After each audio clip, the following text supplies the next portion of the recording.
I'm Sunny Williams. I'm up here on the International Space Station. So this is Node 2. This is a really cool module. Of course, most of these modules you'll see they have 4 sides, and they're put together. That way we could sort of work on a flat plane, either a wall, a floor, another wall, or the ceiling. But you know, again, all you have to do is turn yourself and your reference changes. The reason I'm bringing that up is because this is where 4 out of 6 of us sleep. And so people always ask about sleeping in space. Do you lie down? Are you in a bed?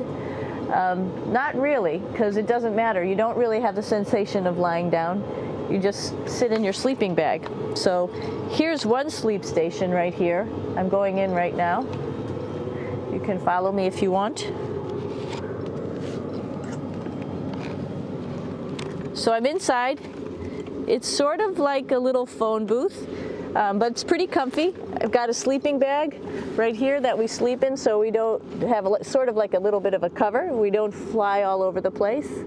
But you know, you can sleep in any orientation. I have it sleeping, feeling like I'm standing up right now, but like you saw, I'm on the floor. But it doesn't matter if I turn over and I sleep upside down. I can't have it. I don't have any sensation in my head that tells me that I'm upside down, so it really doesn't matter. The sleep station is also like a little office. We've got a computer in here. As you can see, we've got a couple little toys. I've got some books. I've got some clothes and other things that make it sort of like home. I'm coming out. And just for reference, that's one sleep station. This one's another. Right here. There's one on the ceiling, if you want to call it. Right here. And then there's a 4th on the other wall over here. So all of us sleep in a little bit of a circle. All right, come on back. There's more to show you.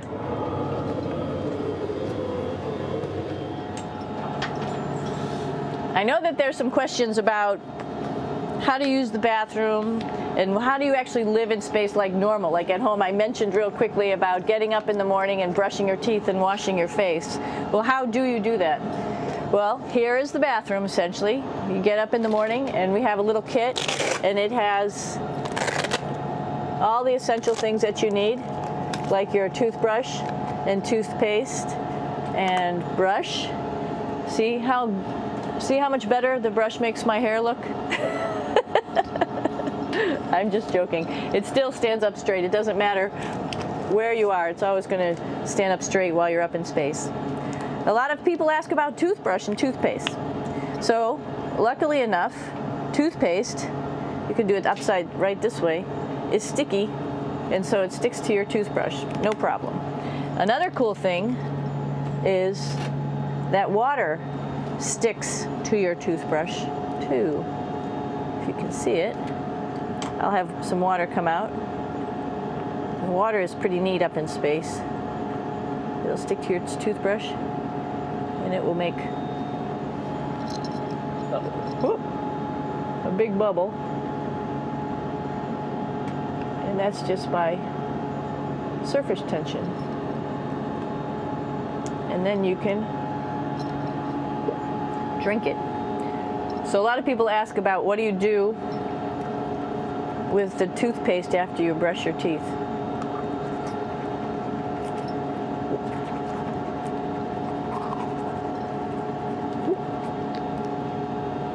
Two options.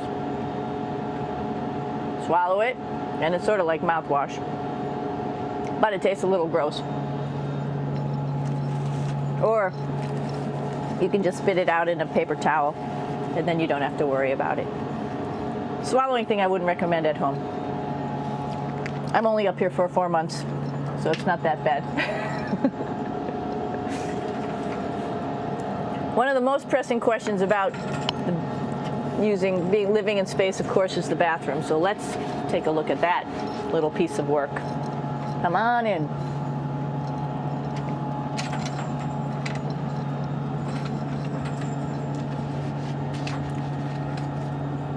Here we are at the throne. This is awesome. You might see the little You might have noticed the little moon on the outside. This is our orbital outhouse right here.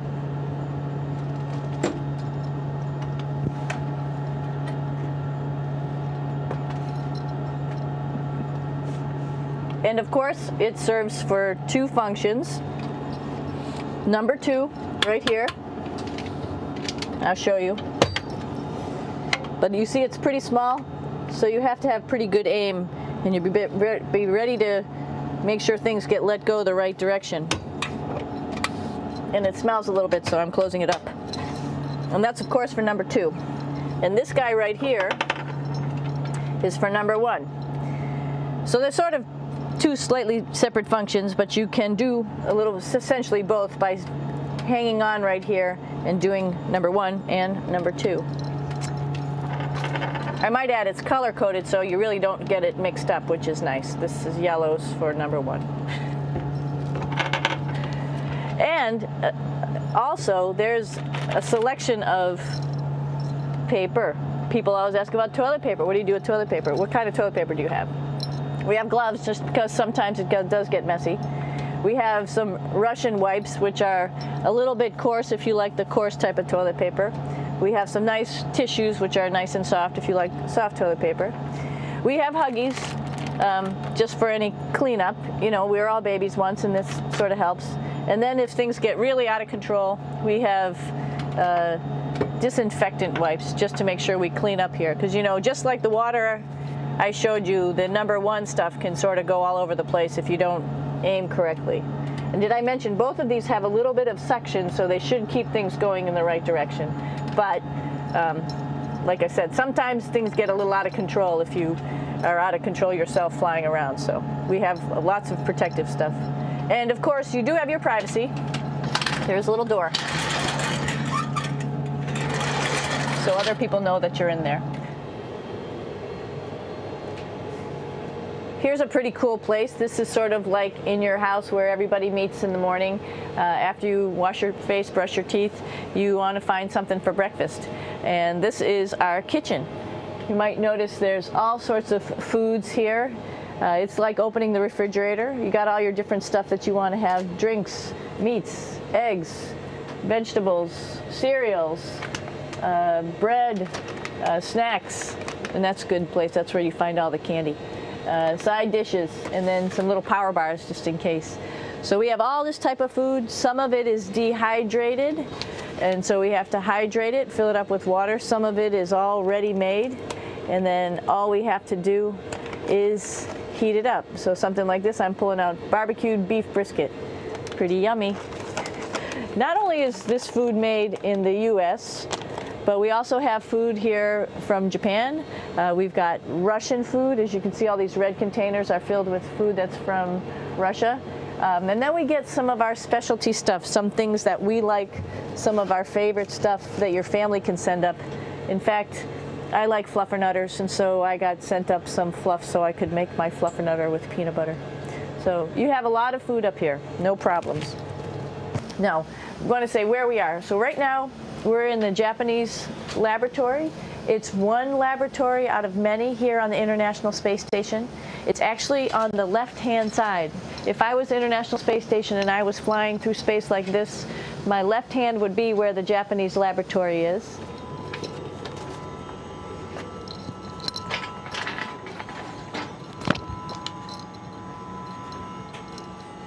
So now again, we're on the right-hand side, all the way on the right of the International Space Station. This is Columbus, the European module. It has science experiments all over. You could see it looks a little bit crowded. And here we do a lot of our medical experiments.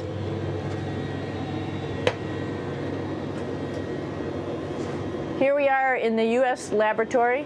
Again, this is a laboratory with science experiments on all of the walls here, all sorts of stuff that we do. And one of the things we also do is we exercise. We have some exercise equipment on board the space station.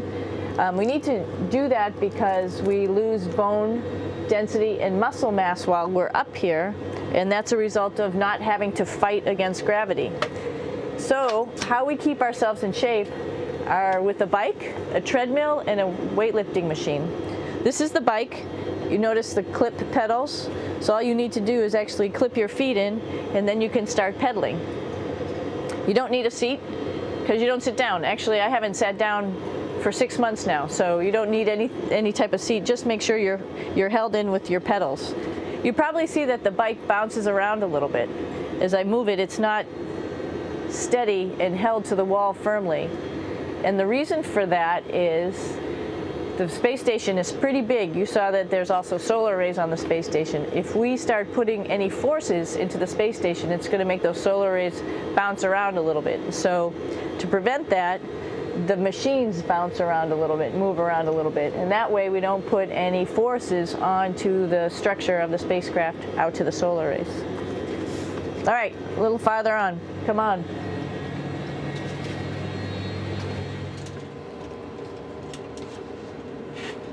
I'm here with my two buddies in the airlock. Actually, these are two spacesuits that are ready, primed up to go outside, as we call it, to go do a spacewalk in case we have to do anything outside. Some of the things we do outside are just like inside, repairs. We have a lot of electrical boxes and machinery and solar arrays, in fact, that I talked about earlier, that are outside, and sometimes they don't work quite right. Remember, space is really cold and really hot, and it's also the vacuum of space with no pressure, and so some of the equipment doesn't work well all the time. So we might have to go out and do a spacewalk. Right behind me is actually the hatch that you go out into space, and right now we have it filled up with a couple other spacesuits because we've got 4 of them up here and some of our tools. But right behind here is the hatch in which you actually go right outside into the vacuum of space. The spacesuit is pretty big, as you can see. It's like being a football player. Part of the reason it's so big and bulky is because of this backside, this backpack. It's like going on a hike with a backpack, but the backpack and the suit weighs about 300 pounds. Luckily in space, nothing really weighs anything, so you don't feel that it's so heavy. But we need to have such a big suit because that guy back there is essentially the heart of the spacecraft. I call this actually a spacecraft. It has all the oxygen for you. It has all the carbon dioxide removal system for you. It also has a heating and cooling system to make sure to regulate our body temperatures while we're outside. It also has a computer, so it tells you on a display here if there's anything that's going wrong with the suit, if we're running out of oxygen, if we have too much carbon dioxide, or any type of electrical problem. So it's a pretty awesome little spacecraft, and actually got to go out, use my little spacecraft a couple times, and it worked like a charm. Lucky that it works very nice. You might want to see what the helmet looks like. It's pretty cool too. We don't usually go out like this, so you usually can see when the helmet's open. So you can see what it looks like inside. Somebody's little head would be inside of here. So you can see, you can turn your head all the way around while you're inside of there, but the helmet stays still. So that's determines how far you could see. And it's usually pretty sunny out there, so we have to wear our sunglasses, and this is our sunglasses right here, which make you look pretty cool. This is the cupola. It sticks down below the space station. It's one of those places you find yourself hanging out in all the time because all you want to do is look back at our planet. I think some questions I had were about what do you do in your free time? And you can't help but want to just come to the cupola and look outside as much as you can. And a lot of folks, I play this game with myself about where we're flying over the Earth. Try to come in here and just guess. After being here for a little while, you can sort of figure it out. You can tell different cloud types over different continents. You can tell different soil types over different continents. So let's see. And then, of course, there's a lot of ocean. So usually we're over the ocean at first glance. I will tell you in just a moment where we are.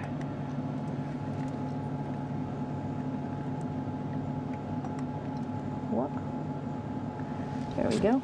So right now we are right over Africa. It's a little bit cloudy, as you can tell. So we're right over the continent of Africa. Hey, what's that?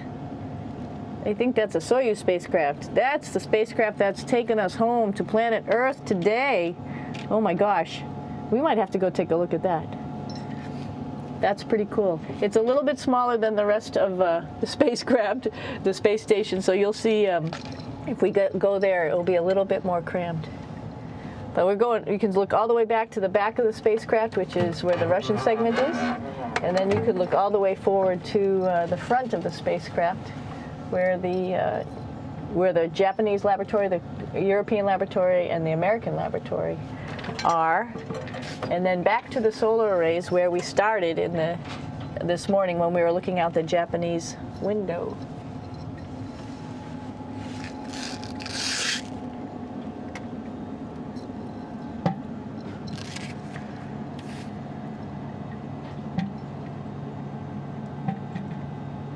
So other questions that were here are, what would you recommend as a job, and to what type of person would want to be an astronaut? I think people who would like to explore, of course people who like math and science, that's what this is all about. We have people in the office who are doctors, teachers, veterinarians, engineers, pilots, so all sorts of people become astronauts, and I think if you see it's just sort of cool, so I think people who like to do a little adventure and like to do cool stuff probably usually become astronauts. Hey, one thing I didn't show you, or I talked about but I didn't show you, was the exercise, another piece of exercise device, which is the advanced resistive exercise, and that's what this is right here. This is ARED, and you could probably see this bar. Let me just do a little bit of maneuvering here. Stand by. You have to set it up just like at any other gym.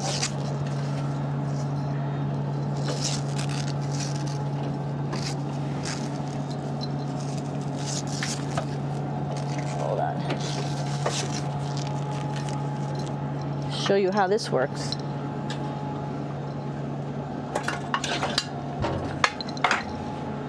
So you can see you can change your attitude just by going from one module to the next, going up from the cupola down here.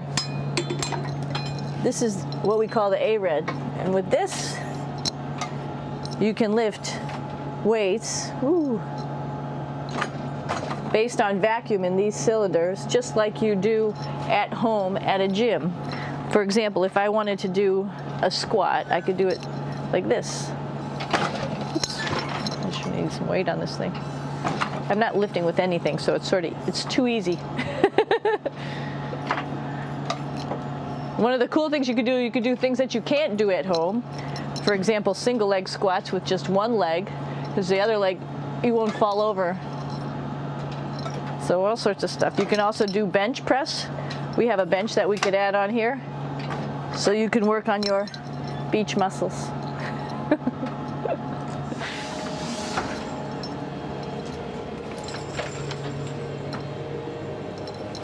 Hey Aki, what are you doing down there?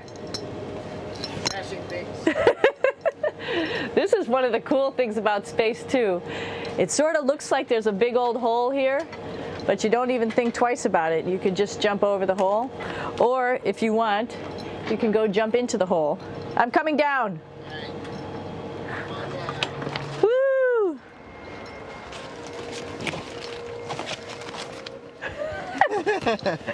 Then you can come right back up again, like Superman. Woo!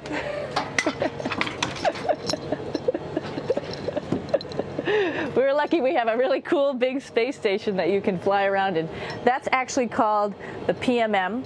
You might have saw it out the window. It's a big silver canister. What's really great about that is it's essentially our closet in our pantry, or whatever you want to call it. We have extra food down there, we have extra clothes, we actually throw the trash out down there. So it's nice and organized, and we have all of our stuff that we need while we're working in all these other modules all stowed in this location down here. And it's a lot of fun to play in. So we're going into the Russian segment. Be ready. You don't need a passport either.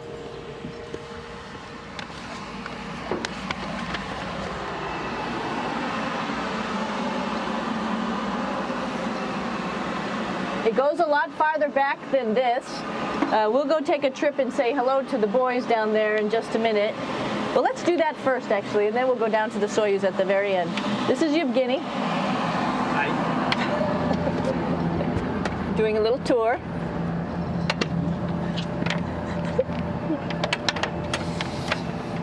is the FGB, and what's cool about this module, it is actually the very first piece of the space station that came up in 1998. The space station has been around for about now manned for 12 years, but it's been up in space for about 14 years. And this was the very first. It is like the Russians' PMM. It has a lot of storage, as you can see.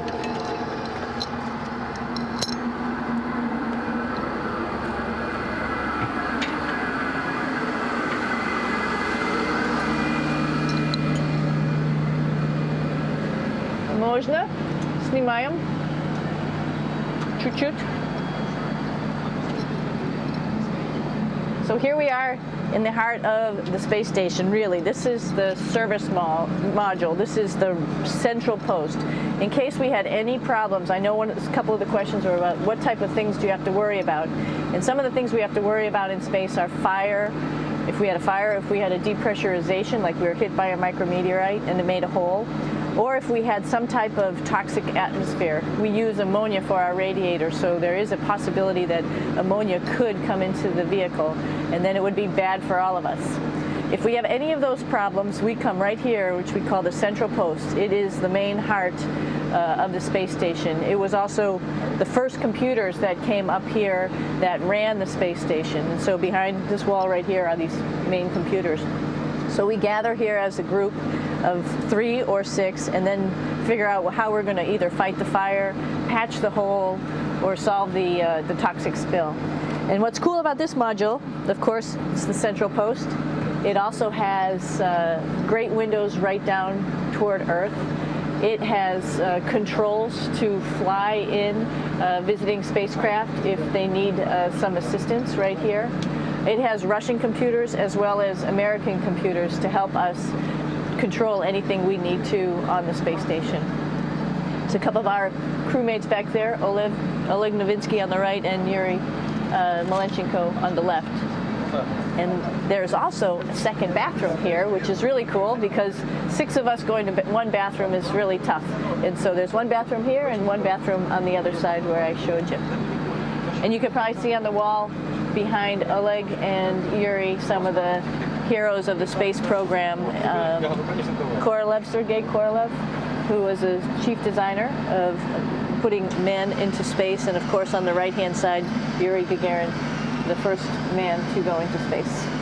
So just reminds us of our roots. Yuri, what are you doing? Что делать? Making coffee. Oh. Black coffee. Yeah. Looks good. Okay. Спасибо. We're going to check out our Soyuz real quick. Make sure it's ready to go. All right, back to the Soyuz.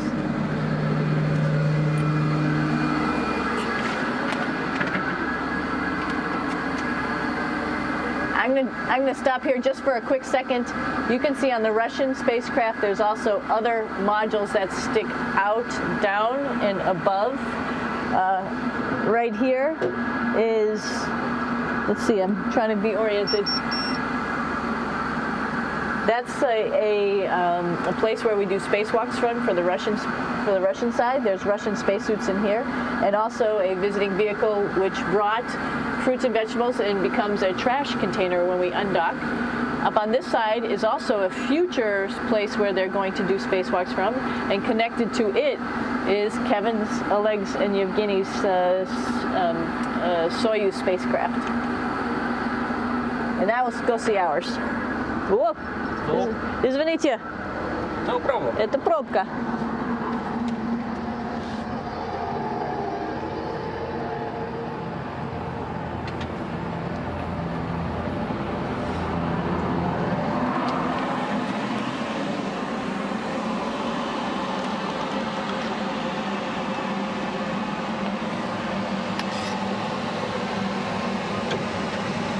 Coming down.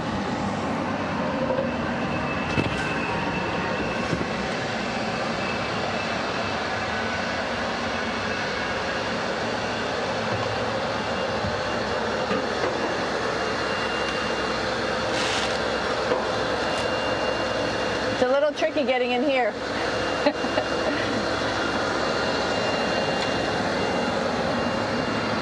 This is the docking probe right here, this big thing. This helps us connect to the spacecraft. This probe actually sticks into this cone, and that's how the spacecraft, our Soyuz, becomes connected to the ISS initially. That is then replaced by clamps, which are around here, that will allow the two spacecraft to be stuck together. And then you can remove the probe and the cone.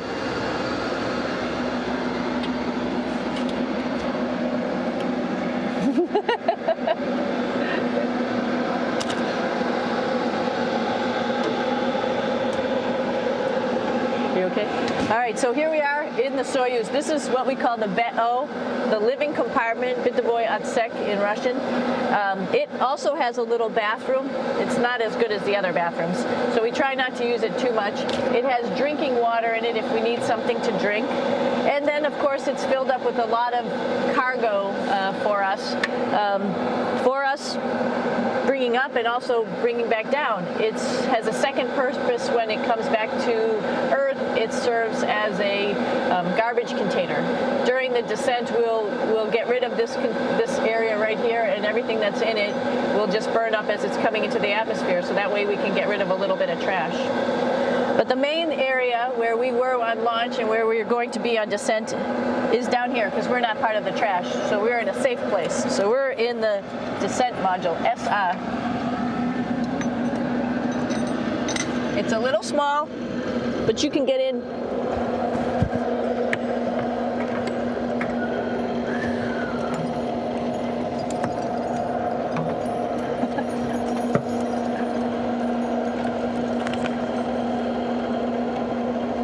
Not sure how well you could see in here. Hold on for a second. I'm going to turn it up this way, just so you could see the hatch, and you could see Kevin. It's a little bit small, but we'll come in and show you around. You coming in? Probably not. Okay.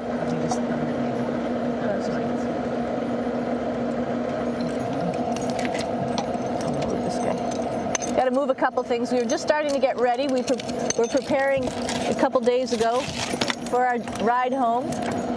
It's a little bit squishy, but everybody asks, how do you sit in the Soyuz? And you sort of sit in your seat like this. The seat is molded to your body, and so you can just sort of squish in here and be pretty relaxed. Everybody has a handmade seat for them. And then, of course, there's a control panel, and that's where we do most of our actions and work right here. There's hand controllers, which you can fly the vehicle with, and there's a stick right here, primarily used for communications when we're trying to talk to the ground. So 3 of us fit in here. Like I said, it's a little squishy, but somehow it seems like we all managed to get in here and fit pretty well, and it's a pretty safe ride home. You're probably wondering, what's all this junk behind us?